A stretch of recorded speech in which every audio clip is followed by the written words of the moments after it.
Tuhan sertamu.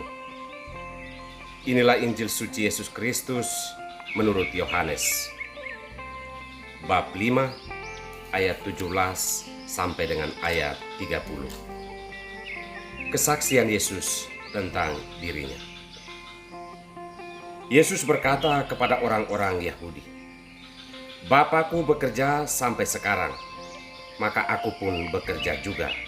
Sebab itu orang-orang Yahudi lebih berusaha lagi untuk membunuhnya, bukan saja karena ia meniadakan hari Sabat, tetapi juga karena ia mengatakan bahwa Allah adalah Bapanya sendiri, dan dengan demikian ia menyamakan dirinya dengan Allah. Maka Yesus menjawab mereka, katanya, "Aku berkata kepadamu, sesungguhnya anak tidak dapat mengerjakan sesuatu dari dirinya sendiri, jikalau ia tidak melihat Bapa mengerjakannya. Sebab apa yang dikerjakan Bapa, itu juga yang dikerjakan anak.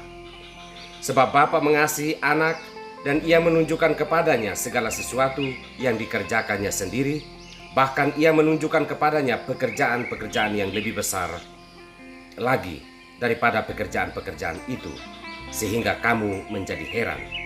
Sebab sama seperti Bapa membangkitkan orang-orang mati dan menghidupkannya, demikian juga anak menghidupkan barang siapa yang dikehendakinya.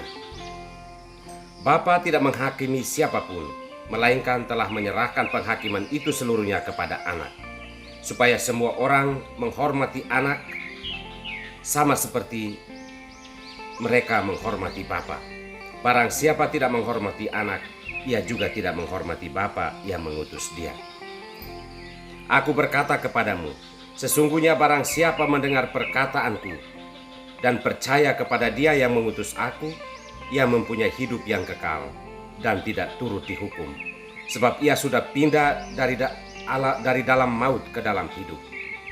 Aku berkata kepadamu, sesungguhnya saatnya akan tiba dan sudah tiba, bahwa orang-orang mati akan mendengarkan suara Anak Allah, dan mereka yang mendengarnya akan hidup. Sebab sama seperti Bapa mempunyai hidup di dalam dirinya sendiri, demikian juga diberikannya anak mempunyai hidup dalam dirinya sendiri. Dan ia telah memberikan kuasa kepadanya untuk menghakimi, karena ia adalah anak manusia.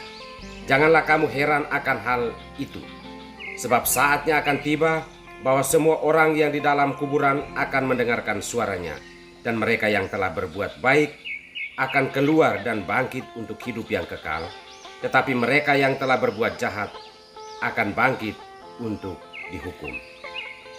Aku tidak berbuat apa-apa dari diriku sendiri. Aku menghakimi sesuai dengan apa yang aku dengar, dan penghakimanku adil, sebab aku tidak menuruti kehendakku sendiri, melainkan kehendak Dia yang telah mengutus aku." Demikianlah Injil Tuhan.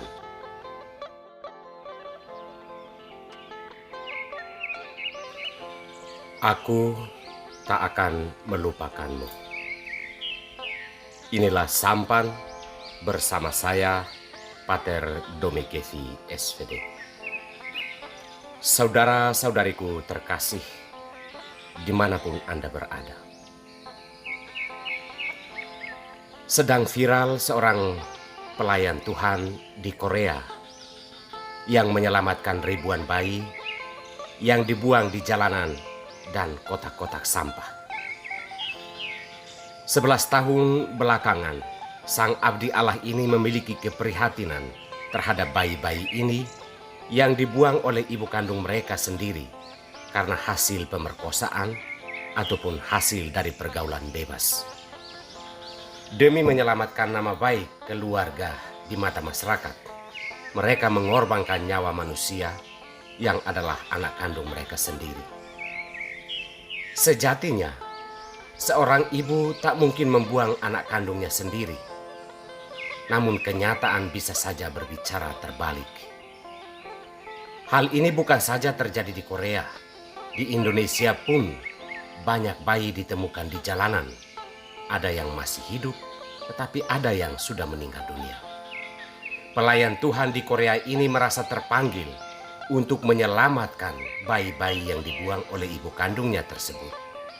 Ia membuat sebuah kotak bayi di rumahnya sendiri, dan hampir setiap saat ada yang datang meletakkan bayinya di dalam kotak tersebut. Saudara-saudari terkasih, kita berbicara tentang rasa kasih sayang manusia terhadap sesamanya. Sangat memiliki keterbatasan.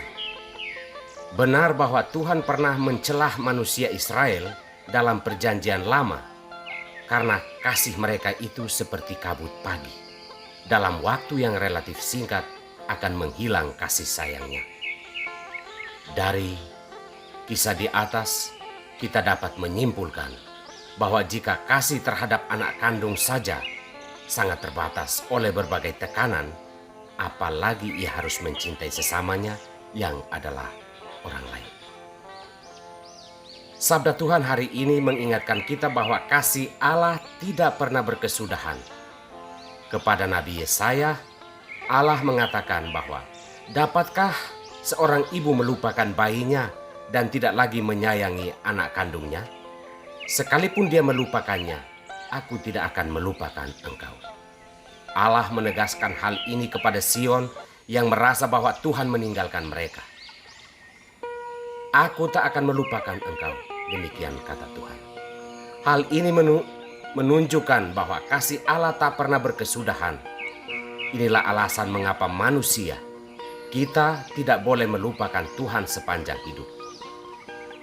Allah melalui putranya terus melanjutkan pekerjaan itu sampai sekarang. Allah memberi kuasa penuh kepada Yesus untuk terus bekerja menyelamatkan manusia yang adalah gambaran diri Allah sendiri. Namun oleh dosa, manusia telah merusak gambar Allah dalam dirinya. Tetapi Yesus menunjukkan belas kasihan Allah yang tetap tersedia bagi mereka yang mau mendengarkan suara Tuhan dan kembali bertobat.